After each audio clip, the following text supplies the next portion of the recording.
merecedor. Só a igreja. E a Olhar pra cruz, eu entendo o amor derramado ali por mim.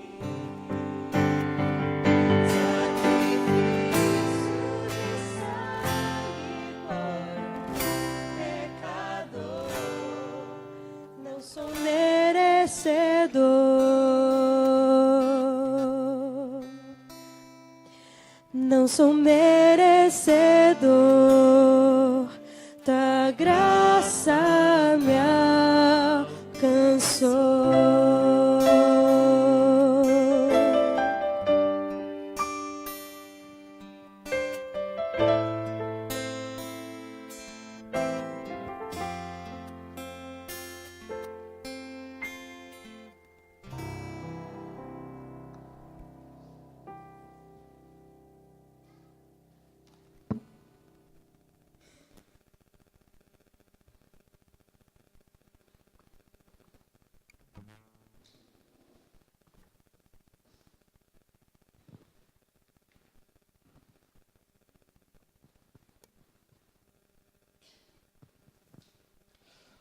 Boa noite.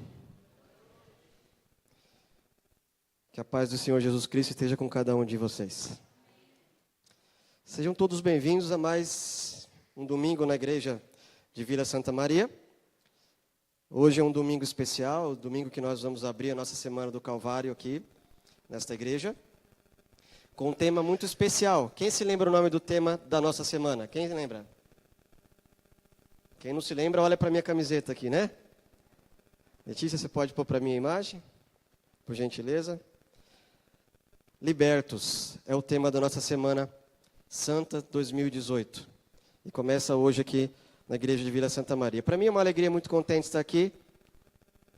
Para você é uma alegria muito contente também? É muito contente mesmo. Para quem se lembra, o ano passado eu estava aqui com vocês, mas na Semana Santa mesmo eu não pude ficar, né? Por decisão de força maior, eu tive para uma outra igreja, que também foi uma muito abençoada, a igreja de Caieiras, mas não estava com vocês. Essa semana eu estou aqui e estou muito feliz. A Aline, o Edu, que produziram essa música, Vida em Abundância. Ela foi escolhida, ela foi feita o ano passado, né, meus queridos amigos? Eu pedi para eles fazerem em função do nome, Vida em Abundância, que é o nome que nós demos aqui aos PGs da igreja de Vila Santa Maria. Eu não tive tempo ainda de falar para vocês por que esse nome e o porquê dessa aliança e porquê dessa aliança colorida. Mas, num próximo culto, eu vou dizer para vocês.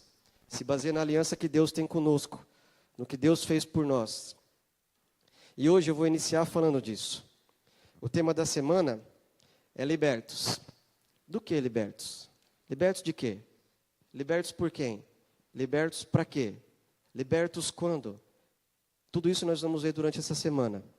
Mas o tema de hoje, para a gente começar, é o antes de ser libertos. Mas antes de a gente começar, eu estou aqui com uma lista que nós temos algumas pessoas no nosso meio que são visitas, né? São amigos que estão nos visitando. Nós temos aqui a dona Antonina, é isso? Antônia. Antonina? Isso, os irmãos que estão próximos aí, cumprimenta a dona Antonina, dê um abraço à nossa amiga que está nos visitando hoje. Nós temos também um amigo Walter, cadê o Walter?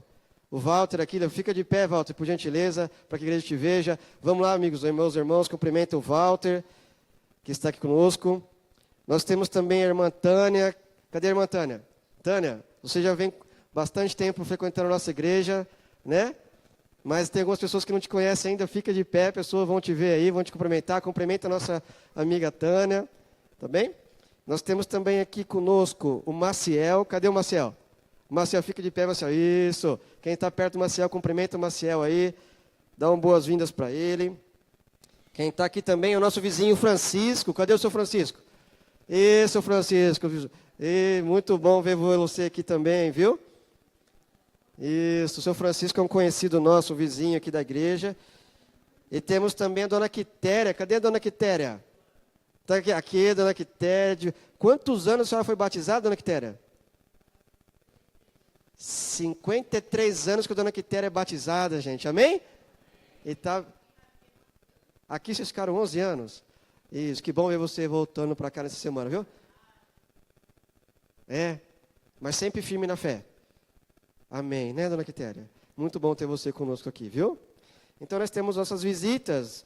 E visitas, nós vamos ter aqui 4 dias de PG agora, viu? Meus amigos e amigas. Hoje nós vamos começar aqui o Antes de Ser Libertos. Esse tema vai ser aqui iniciado hoje. Mas amanhã, terça-feira, quarta-feira e quinta-feira, nós continuaremos os temas da semana. Só que eles serão feitos nos pequenos grupos, né? Letícia, tem a foto aí para mim? Que tem gente me perguntando ainda onde que é os pequenos grupos. Olha lá. Tem o pequeno grupo 1, que o endereço está ali, ó, Rua Catanduvas do Sul, Jardim Primavera, fica aqui a 500 metros da igreja. É a casa da dona Inalda. Cadê a Inalda? Está aqui? Fique em pé. Não tenho, né? Então, você, quem que vai estar lá liderando? Eu vi a Nara, cadê a Nara? Nara, fica em pé, por gentileza. A Nara vai ser a líder junto com a Lilian. A Lilian está aí ou foi embora? Foi embora? Vai estar liderando esse PG. O segundo PG é na casa do Messias, que quem vai estar junto com ele é o Renato. Fica em pé os dois, por gentileza, aí. E o endereço vocês têm lá, ó. Fica 2 quilômetros daqui. Também é pertinho, né, gente? E o terceiro é na casa do Eduardo e da Aline. Tá bom? Que fica também próximo. Vocês têm o endereço lá e o telefone dos dois. E o quarto é do Haroldo, que a maioria da igreja que sabe onde que o Haroldo mora, né? E você pode estar lá. Ele já tem um PG que funciona de terça-feira, acho que há 5, 6 anos, né, Haroldo? E lá já levou muitas pessoas a Cristo também, aquele PG. Amém? Com o trabalho que eles fazem lá. Tá bom? Então você tem aí os endereços para que você esteja escolhendo um deles e esteja os 4 dias lá. Tá bom? Toda a igreja, vocês estão convidados a estar em algum desse PG para que você acompanhe o nosso tema da semana. Bom, esclarecidas as dúvidas. Ah, é verdade. Quase que eu ia esquecer. Eu ia esquecendo, na verdade. Ainda bem que a Deise e o Jonatas me lembrou. Ontem, gente, eles me procuraram, o Deise e o Jonatas. Você sabe quem é a Deise e o Jonatas? Levanta aí, casal. Casal bonito da igreja. Né? Eles são. Olha, ontem eles me procuraram com uma preocupação muito grande. Eles falaram assim, olha, André, nós temos o PG, 4 PGs funcionando, mas nós queremos ter um PG especial para os nossos adolescentes. Olha que bacana. Todos os adolescentes da igreja. Os adultos vão até 187 anos, né? E os adolescentes vão até os 102. Tá bom? Pode estar frequentando. O PG deles vai ser aqui na igreja, também às 20 horas. Tá bom? E você, pai, mãe, avô, tio, tia, que tem aí algum adolescente perto de você, vai ter um PG aqui funcionando especialmente para vocês. Tá bom? Combinado? O horário é 20 horas, tá? Todos os PGs vão estar funcionando às 20 horas. Tá ok? Então vamos agora para o nosso tema de hoje, né? Antes de ser libertos. Mais uma vez, queria convidar você a fechar seus olhos para que fizesse mais uma oração. Pai querido e santo Deus, obrigado porque estamos aqui em tão boas circunstâncias. Vamos estudar agora a Tua palavra. E o tema de hoje é antes de ser libertos.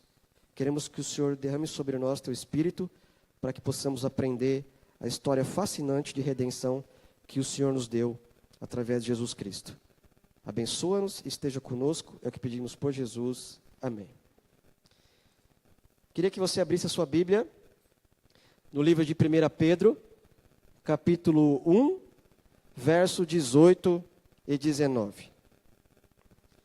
Capítulo 1 de 1 Pedro, verso 18 e 19.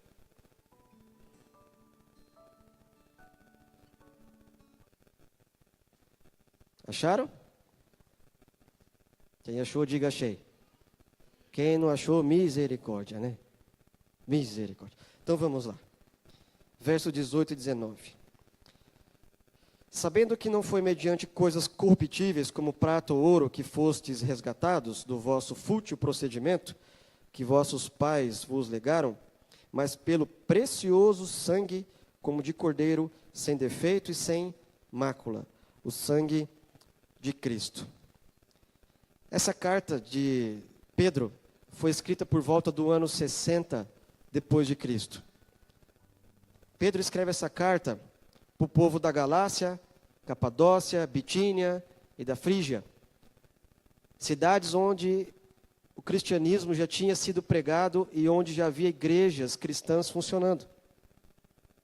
E ele escreve para um povo que estava sendo injustiçado, estava sofrendo demais e estava sendo também perseguido. E não uma perseguição qualquer, mas uma perseguição do imperador romano chamado Nero, que acredito que você já deve ter ouvido o nome desse imperador. Nero foi um dos imperadores mais cruéis que Roma teve. Ele foi imperador do ano 54 até o ano 68 depois de Cristo. E nesse momento que Pedro escreve essa carta, os cristãos dessas cidades que eu disse para vocês estavam sendo perseguidos, presos por esse perseguidor da igreja, por esse imperador chamado Nero. Nero foi um homem tão cruel que vocês devem saber de uma história famosa do que ele fez com Roma. O que Nero fez com Roma? Botou fogo na cidade. Mas vocês sabem por que ele botou fogo na cidade? Eu vou dizer para vocês. Todo imperador romano, ele tinha que construir, isso era uma filosofia grega que eles adotaram. Quando os romanos resolveram conquistar o império, eles conquistaram os gregos, mas eles continuaram com a filosofia grega. E na filosofia grega, qualquer um que quisesse estabelecer seu nome, quisesse deixar sua marca na história, ele precisava construir grandes coisas, ter grandes construções em nome dele, para ele poder ser sempre lembrado. Não sei se alguma coisa lembra você o mundo de hoje, né?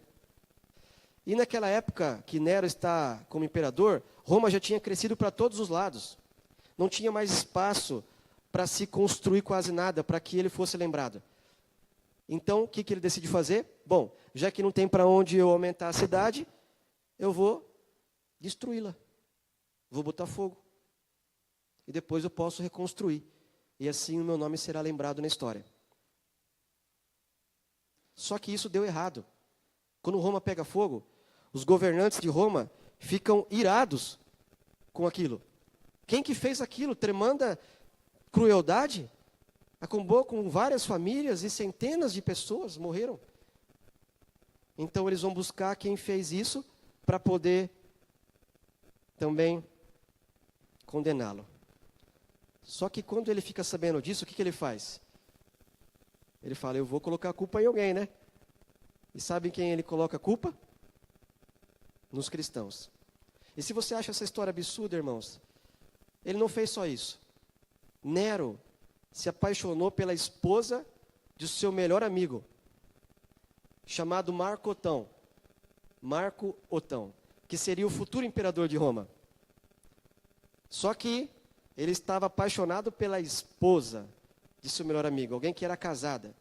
E a mãe de Nero não concordou com isso, não aprovou. E aí sabe o que ele fez com a mãe? Matou a mãe dele. E outras histórias também de crueldade tem no currículo de Nero. Eu estou contando isso para vocês por quê? Porque quando eu estou dizendo que Pedro escreveu para uma igreja que estava sendo perseguida, não era qualquer perseguição. Não era de um homem fanático que passou pelo tempo e sumiu, não. Foi um homem que governou 14 anos perseguindo o cristianismo. E ele era muito cruel. Então imagina você sendo perseguido assim. Por isso, então, Pedro escreve essa carta para eles como um conforto, lembrando que Jesus Cristo passou pelo mesmo sofrimento que eles e foi morto numa cruz romana, para que eles tivessem força, ânimo para continuar. E a palavra central desse verso que eu li para vocês é resgatados. Vocês não foram resgatados pelo prata ou por ouro, mas vocês foram resgatados pelo precioso sangue do Cordeiro Imaculado, Jesus Cristo. Ele começa falando isso para que os cristãos tivessem ânimo. Mas o que significa resgate ou ser resgatado? Na antiguidade, você quando tinha um escravo, você poderia libertá-lo através de uma soma alta, de um valor alto que você pagasse em dinheiro. Ou alguém da sua família, ou alguém próximo a você que gostasse de você, podia te libertar. Isso é encontrado aonde? No livro de Levítico, capítulo 25. Querem acompanhar comigo? Livro de Levítico, capítulo 25, do verso 47 ao 49.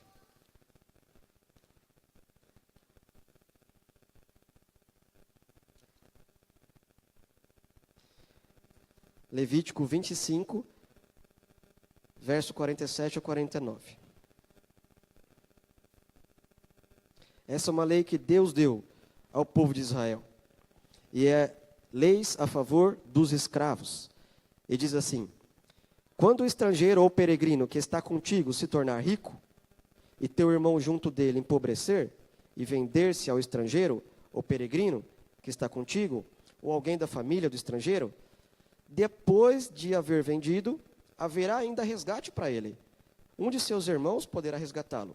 Seu tio, seu primo, o resgatará.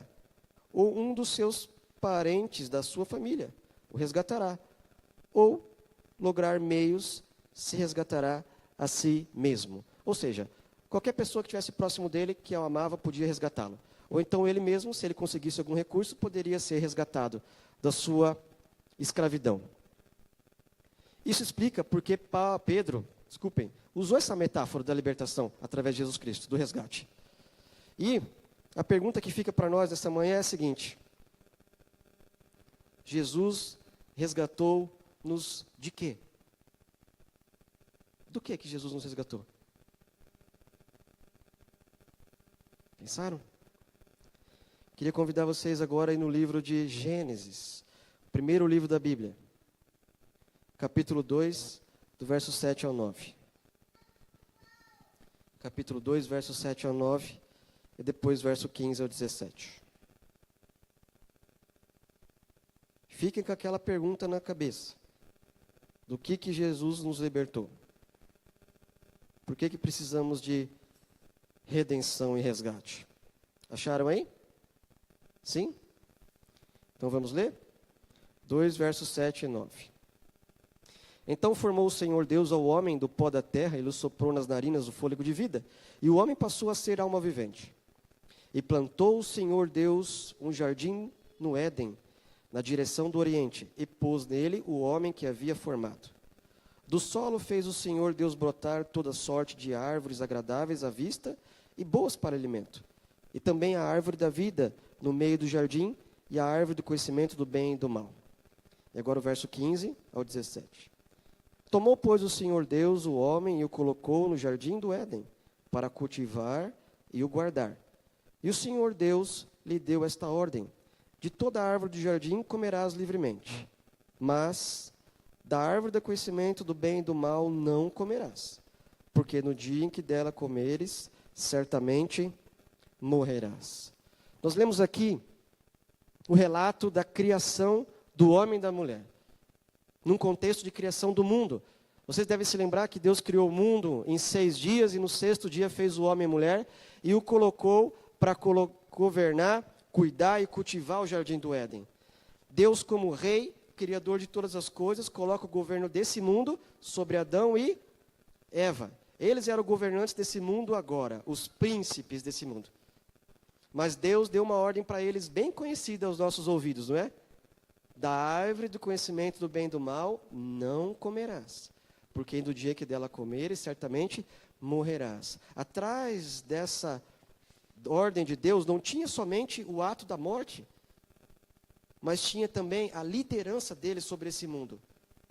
Se eles desobedecessem a Deus, eles perderiam aquilo que Deus tinha dado para eles, o governo desse mundo. E o que eles fizeram, nós sabemos. O que eles fizeram? Desobedeceram. Desobedeceram. Naquele momento, eles não tiveram somente a condenação da morte sobre eles, mas eles se tornaram também escravos. Escravos. Aqueles que foram criados livres para governar sobre todas as coisas, os animais, a relva verde, tudo que Deus tinha criado, agora se tornaram escravos. Mas escravos de quem? Queria que você continuasse agora com a sua Bíblia aberta e fosse para o livro de Mateus 6:24. Capítulo de Mateus 6, verso 24, diz assim: ninguém pode servir a 2 senhores, porque Ou há de aborrecer um e amar o outro, ou se devotará a um e desprezará o outro. Não podeis servir a Deus e as riquezas. Ninguém pode servir a dois senhores. Aquele que tinha criado eles com todo o amor e carinho do pó da terra, aquele que soprou no seu nariz o fôlego de vida, tinha dado uma ordem a eles por amor, para que eles continuassem livres, para que eles continuassem felizes como eram, naquele paraíso que Deus tinha dado a eles. Paraíso qual a gente não consegue nem imaginar ou conceber. Mas eles tinham tudo. Eles tinham vida, mas eles escolheram a morte. Eles perderam a liberdade que foi dada e outorgada por Deus a eles. Eles perderam isso. Perderam. E o governo desse mundo agora passou de Adão para outro.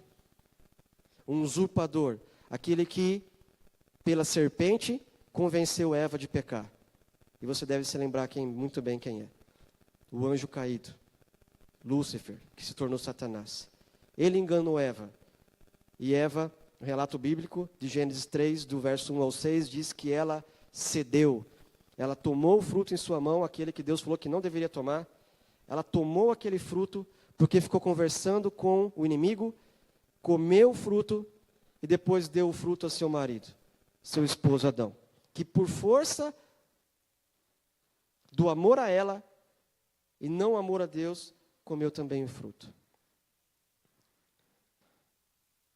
A grande escritora Ellen G. White, no livro Patriarcas e Profetas, página 20 e 21, descreve assim: o homem deveria ter a imagem de Deus, tanto na aparência exterior como no caráter.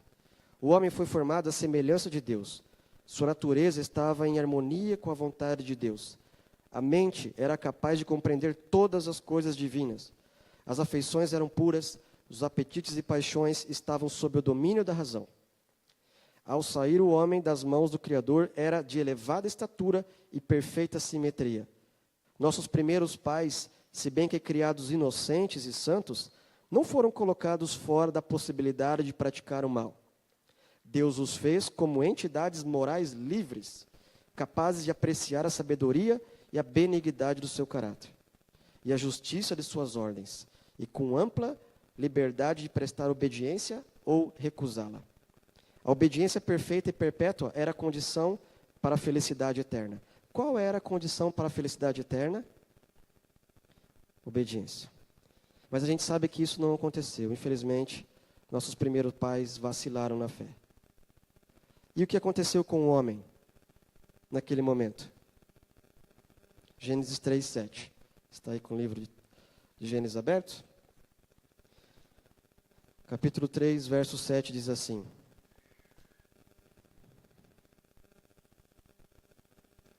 abriram-se então os olhos de ambos, e percebendo que estavam nus, coseram folhas e se cobriram, né? Esconderam sua vergonha, a sua nudez. Mas e agora? O que aconteceria com o homem? Pensem nisso. Vamos parar e analisar até agora. Deus criou todas as coisas, criou o homem, colocou ele como seu governante desse mundo, junto com sua esposa. E eles tinham uma ordem, e estariam para sempre seguros e com a vida eterna. Porém, o homem fraquejou e obedeceu a outro senhor. Agora, o que aconteceria com ele? Qual seria o destino do homem? Aquele que era livre, aquele que era governador, aquele que era administrador de tudo que Deus criou. O que aconteceria com ele? Já que ele obedeceu a outro senhor. O livro de Ellen G. White, Patriarcas e Profetas ainda, página 28, 30, diz assim: desapareceram o amor e a paz que haveriam desfrutado. Em seu lugar experimentavam uma intuição de pecado, um terror pelo futuro, uma nudez de alma. A veste de luz que os rodeara agora desapareceu. E para suprir sua falta, procuravam fazer para si uma cobertura, pois enquanto estivessem nus, não podiam enfrentar ou olhar para Deus e para os anjos. Começaram então a ver o verdadeiro caráter de seu pecado. Quando eles desobedeceram a ordem, eles perceberam o que eles fizeram. eles pecaram contra aquele que deu o governo a eles. E eles começaram a perceber que tudo aquilo que Deus deu a eles seria perdido. Eu imagino o homem e a mulher naquele momento de desespero. Eles não podiam mais olhar para Deus com sinceridade, com amor, com aquele carinho que ele tinha antes. Mas e agora? Qual seria a solução para isso? Agora, a Bíblia diz que havia outro Senhor sobre eles. E o livro de 2 Coríntios, capítulo 4, verso 4, diz quem se tornou o Senhor de Adão e Eva, infelizmente. Livro de 2 Coríntios, capítulo 4, verso 4.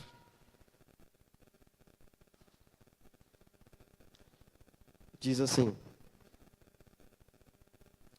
nos quais o Deus desse século cegou o entendimento dos incrédulos, para que lhes não resplandeça a luz do Evangelho da glória de Cristo, o qual é a imagem de Deus.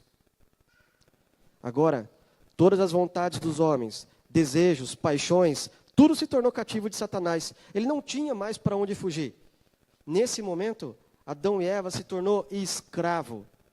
Aqueles que eram livres se tornaram agora escravos, estavam presos, amordaçados, amarrados. Seus desejos, vontades, pensamentos, ideias, ações, tudo estava agora cativo a Satanás.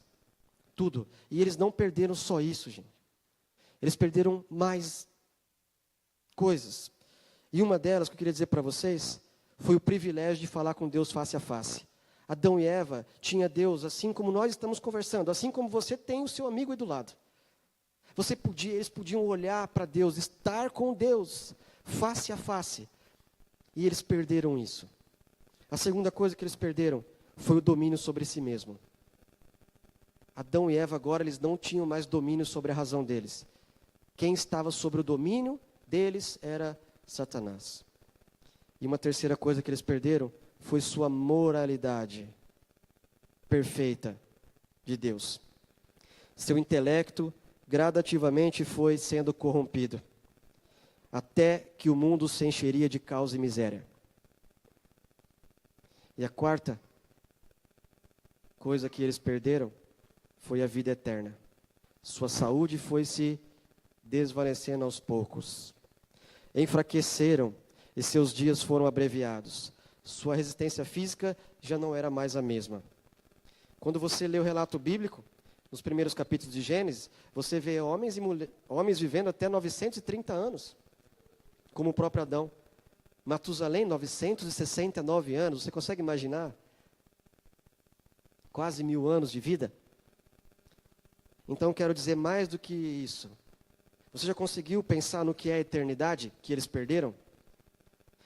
Uma vez eu li e também ouvi essa citação e queria compartilhar com vocês para vocês imaginar mais o que é a eternidade, o tempo da eternidade inestimável para nós, já que somos mortais. A eternidade é como a montanha do Everest. Alguém conhece a montanha do Everest? Ou já viu? Ou já viu alguma foto? É a montanha mais alta do mundo, né? Coberta de neve. Então, imagine que uma águia saia do seu ninho a cada 1000 anos. E ela quer acabar com essa montanha. E ela vai lá, a cada 1000 anos, pega um grão de neve e leva embora. O tempo que ela vai ter para acabar com a montanha é mais ou menos a eternidade. Você não consegue imaginar o que eles perderam. A gente não consegue imaginar. Eles perderam tudo o que Deus deu para eles. Tudo. Estavam agora feitos escravos, cativos, sob o domínio do mal e ainda condenados. Condenados à morte. Nunca mais o homem teria vida eterna. Estava condenado. Segundo Romanos, o livro de Romanos diz isso. Capítulo 6, verso 23. Porque o salário do pecado é a morte. O que é o salário de alguma coisa? Você trabalhou o mês inteiro, você vai receber o quê? O seu, que é um pagamento. Você recebe aquilo que é justo por ter trabalhado. Infelizmente, o que se tornou justo para eles agora foi a morte. O capítulo de Romanos 3, verso 11 e 12, diz que não tem um justo sequer. Todos se afastaram de Deus, por culpa dos nossos primeiros pais. Mas e agora, o homem estaria condenado? Será que Deus entregaria a raça humana a escravidão do pecado e a condenação da morte? Claro que não, né? A história conta de alguns libertadores que esse mundo já teve. Heróis, guerreiros. Hoje o que está em alta aí, né? Até o meu filhinho gosta um pouco. São os heróis da Marvel, né? Vocês devem conhecer bem. Super-Homem, né? Homem-Aranha, o Batman, né? É interessante. Eles são heróis, salvam pessoas. Não existem. Não existem. Mas na história real desse mundo houve vários heróis como eles. Claro, o maior deles é Jesus. Mas você pode se lembrar, por exemplo, quem sabe quem foi José de São... Ninguém sabe? Foi o libertador de países vizinhos nossos aqui. Argentina e Chile. Aquele povo era escravo de um povo superior. E eles foram, enfrentaram a tirania, o governo tirano e libertaram o seu povo. Tem alguém que tem coragem de vir aqui me dizer o verso áureo do Evangelho? Ou vamos dizer juntos então? Porque Deus amou o mundo de tal maneira que deu seu Filho unigênito, para que todo aquele que nele crê não pereça, mas tenha vida eterna. E fico muito feliz da igreja de saber esse verso completo, viu? E tem um outro também, de Apocalipse 3:18, que vai explicar para você o que Deus fez naquele momento em que o homem estava perdido para sempre. Apocalipse 13, verso 8 diz assim. Alguém sabe esse de cor? Esse não, né? 13, verso 8 de Apocalipse diz assim. E adorá-lo-ão todos que habitam sobre a terra, aqueles cujos nomes foram escritos no livro da vida do Cordeiro, que foi morto desde a fundação do mundo. Vocês devem saber muito bem que nada pega Deus de surpresa. Quando Deus criou Adão e Eva, e essa história é muito conhecida para vocês, ele tinha uma ordem, essa ordem foi quebrada e eles se tornaram escravos e condenados. Mas Deus sabia disso desde o princípio. E ele sabia que teria que sacrificar seu próprio filho para nos resgatar e nos salvar. E esse ato é descrito por Ellen White no Patriarcas e Profetas, página 33, 34, 38, dessa maneira. Ninguém a não ser Cristo poderia redimir a maldição da lei, o homem decaído, e levá-lo novamente à harmonia com o céu. Cristo tomaria sobre si a culpa, a vergonha do pecado. Pecado tão ofensivo para um Deus santo que deveria separar para sempre pai e filho. Cristo atingiria as profundidades da miséria para libertar a raça que fora arruinada. Cristo assegurou aos anjos que pela sua morte resgataria a muitos e destruiria aquele que tinha o poder da morte. Recuperaria o reino que o homem perdera pela transgressão. E os remidos deveriam herdá-lo com ele e nele habitar para sempre. Amém? Somente Cristo pode resgatar eu e você. Todos os homens se tornaram culpados pelo pecado de Adão e Eva. Nós se tornamos escravos e condenados à morte. Não há nada que eu e você possa fazer para nos libertar daquilo que sofremos diariamente. A escravidão é em todos os sentidos, físico, mental e espiritual. Nós somos cativos, presos àquela corrente que Deus nos libertou. Não há nada que eu e você possa fazer. E ninguém aí fora pode ser salvo dessa condenação. Isso é muito óbvio para cada um de nós. Mas eu queria que fosse mais profundo essa meditação. Eu queria que você imaginasse, você que é pai e mãe no seu filho. Eu queria que você chegasse perto do que Deus fez. Sabe, hoje eu vejo muitas pessoas e não questionam. Cada um tem uma ideia e uma filosofia de vida, e isso é aceitável. Você escolhe o seu destino, o seu futuro, você escolhe. Mas eu, com o professor esses dias, conversei com ele, qual que foi o princípio de Deus? Porque Deus é onisciente, Deus sabe todas as coisas. Deus é onipotente, pode todas as coisas. Deus é onipresente, está em todos os lugares. Ele está no passado, no presente e no futuro. Então, como que um Deus que está no futuro, sabe o que Lúcifer ia fazer, permitiu e criou Lúcifer? Eu fiquei pensando um pouquinho nisso e perguntei para o meu professor, sabe? Como é que Deus, sabendo que Lúcifer se tornaria Satanás, e faria a bagunça que fez no céu, condenaria a terça parte dos anjos à morte. Por que ele criou? E você deve ter se feito essa pergunta já. E eu quero dizer uma coisa para você. Existe uma coisa em Deus que não pode ser mudada, que é o seu caráter de amor. Deus ama, ama e ama, e isso não depende do que se faça, do que eu e você faça, não importa. E Deus amou, queira você ou não, aquela criatura que fez tudo aquilo lá, a ponto de criá-lo. Mas esse não é o problema. O problema é que, sabendo que ele ia criá-lo, e ele ia fazer o que fez no céu, ele sabia que seu filho ia ter que morrer na cruz. E ele sabia tudo isso. E mesmo assim, ele decidiu criá-lo. Porque o caráter de Deus é imutável. Deus ama, e ama você e a mim, e não importa. E não importa o que você faça, o que você fez, o que você fará. Deus te ama constantemente, e isso não existe nada, que a Bíblia fala, que nada pode separar você do amor de Cristo. Somente você mesmo. Isso é lindo, porque quando você entende isso, entende o que Deus fez por você, o que Cristo fez por você, Ele pagou por tudo isso aqui, ó, que Ele não cometeu. Ele era o Cordeiro imaculado, inocente, que Pedro falou. Que em si não teve nada, nenhuma mancha de sangue.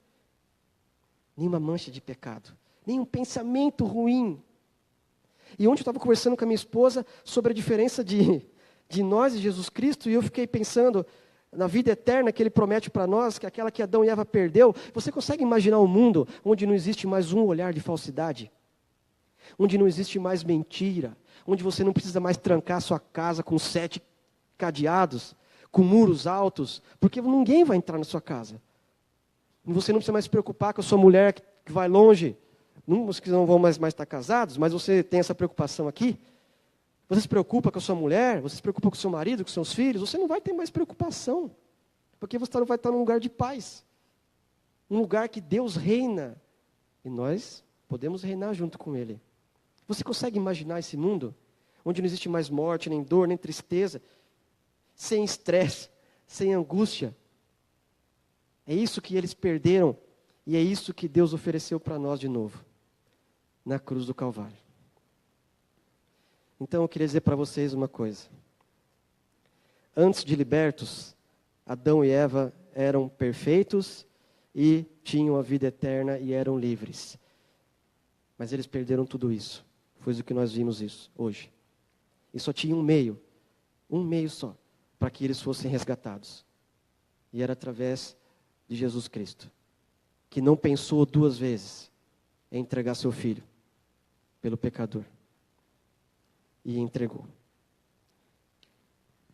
Eu não sei se seu coração consegue atingir a imensidão do que Jesus Cristo fez por nós, como Criador de todas as coisas. E veio e morreu por nós.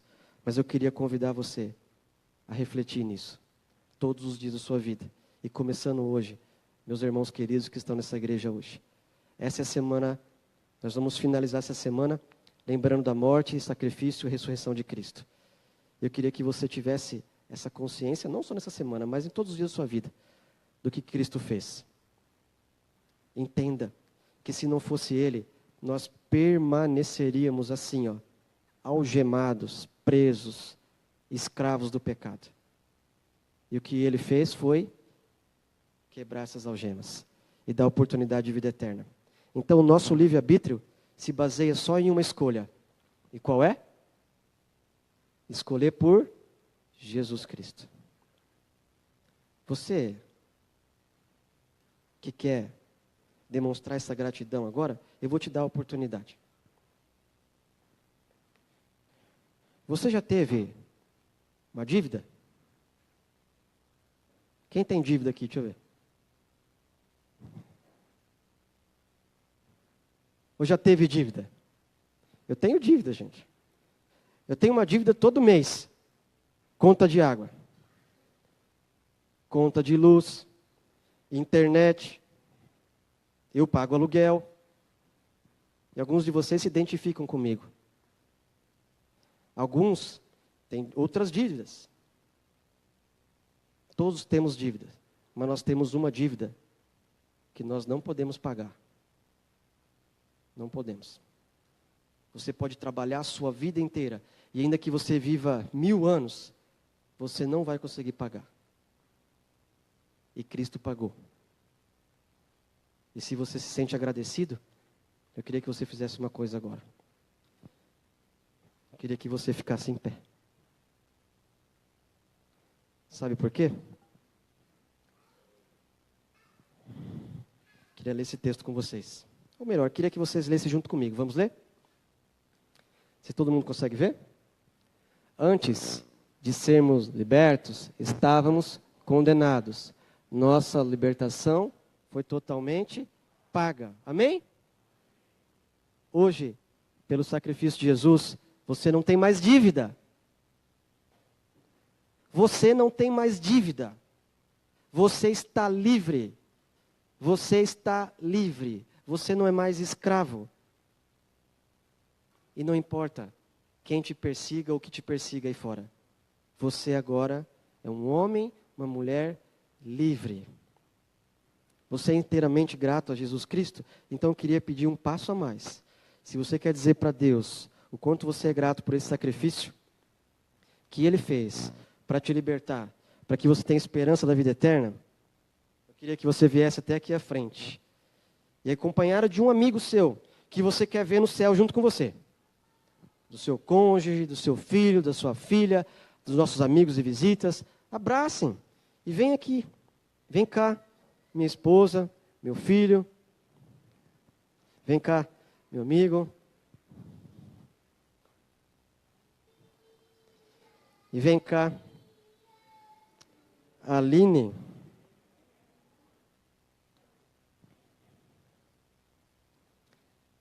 A Aline tem uma música especial para nós agora. Enquanto ela cantar, você está convidado a só pensar no que Jesus fez por você. A só pensar no que Jesus fez por você. De todas as vezes que Ele já te livrou das angústias desse mundo, dos problemas, das dificuldades, das doenças, de tudo. Eu quero convidar você a lembrar de todos os milagres que Deus já fez na sua vida. De alguma coisa que Ele já te deu de bênção, de milagre, como um resgate que te tirou de uma situação que você não tinha como sair. Acredito que a maioria aqui já teve alguma situação que não via luz no fim do túnel. Mas sabe quem livrou você naquele momento? Quem te fez ver a luz? Foi Jesus. Eu quero dizer uma coisa para você. Está só começando a semana. Amanhã tem mais coisa boa para a gente estudar. Muita coisa legal. Que vai falar de Jesus e do que Ele nos libertou. E agora, enquanto a Aline canta, eu queria que você lembrasse todos esses momentos e lembrasse que você e eu nascemos no escuro. No escuro. Que não havia luz para a gente. Mas através da cruz, nós temos luz na nossa frente. E um dia nós vamos ter um encontro especial com Ele, que é a luz do mundo. Sabe quem é? Jesus. Um dia nós veremos Ele face a face. Um dia nossa moralidade será de novo perfeita. Um dia estaremos com Cristo, pelo sacrifício dEle. Pense nisso enquanto a Aline canta.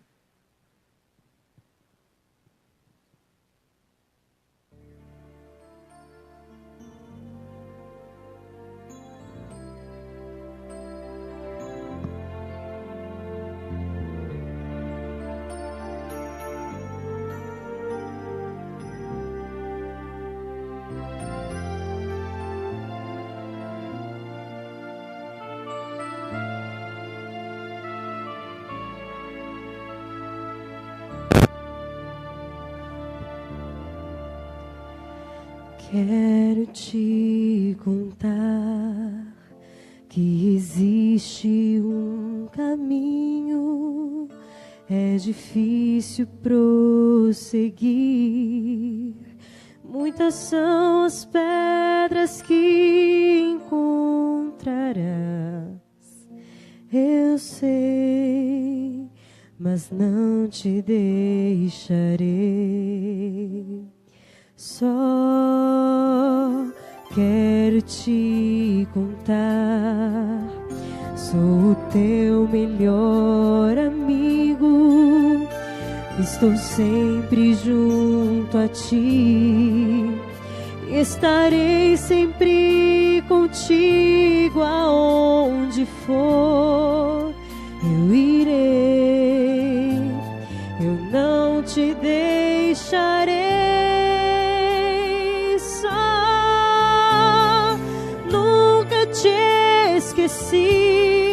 Não me cansei de te esperar.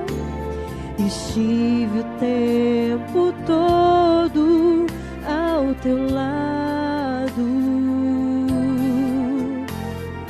Volte para mim, sou eu quem pode te ajudar.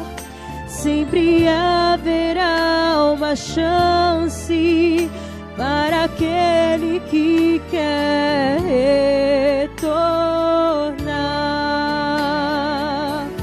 Eu sou teu Criador, quem de ti tudo conhece, quem por ti também padece, quando o mal te faz pecar. Eu sou teu Salvador, que a morte se entregou como prova de amor. Eu tomei o teu lugar.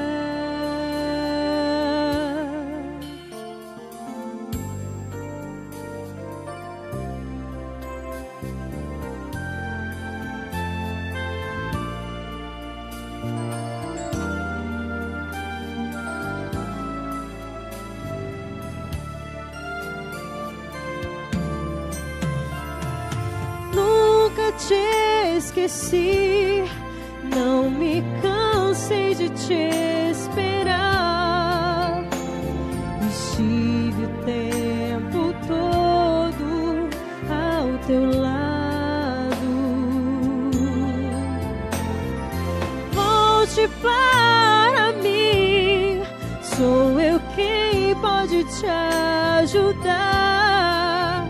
Sempre haverá uma chance para aquele que quer retornar.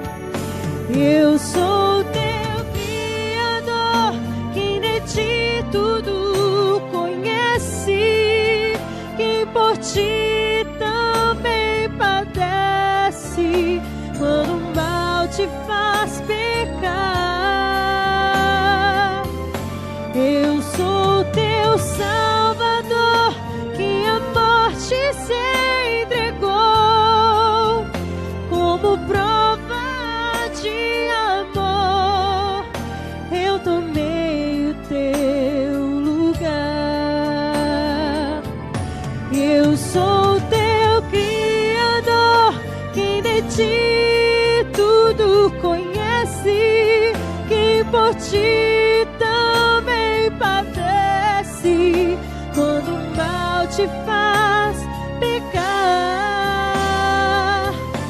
Eu sou teu Salvador, que a morte se entregou como prova de amor. Eu tomei o teu lugar.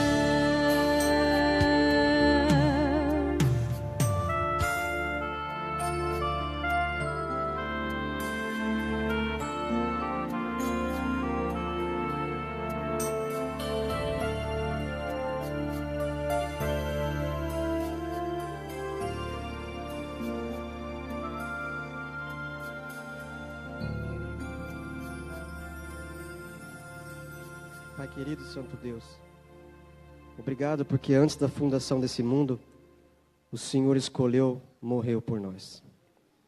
Obrigado, Pai, por esse amor imerecido. Obrigado, porque através do sacrifício de Jesus Cristo, nós temos hoje a esperança no coração da vida eterna. Obrigado por tudo que o Senhor tem feito em nossa vida, nos libertando da algema do mal, nos libertando dos problemas do pecado que nos traz enfermidades físicas, mentais, espirituais, de toda a ordem. Obrigado porque o Senhor tem cuidado da sua igreja nesse mundo. Obrigado porque estamos aqui e ouvimos hoje que só através de Ti é que podemos ser salvos. Nos traga na memória todos os dias essa lembrança, Pai. E coloca no nosso coração a gratidão pelo que o Senhor fez por nós. Temos uma semana do Calvário pela frente, Pai. Iremos nos encontrar nos PGs.